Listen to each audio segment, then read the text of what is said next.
So hello guys, for today's vlog papakita ko sa inyo ang printer L3210. Paano nga ba mag-copy, paano gamitin ang copy functions. So ganito guys, lagyan natin ng object, center natin. Ito yung power nya, press lang. Then dalawa yung option.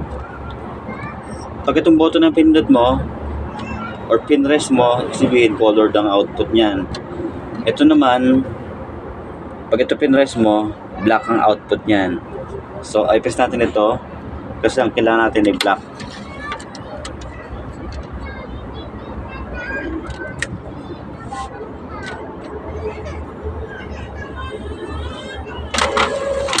Ayan guys, sinaya na yung papel.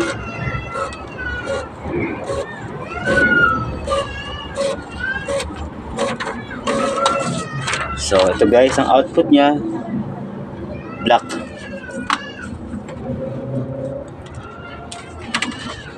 So yun lang guys. Pag naman colored, ito lang ang ipapress nyo. Okay guys, yun lang po guys. Thank you for watching.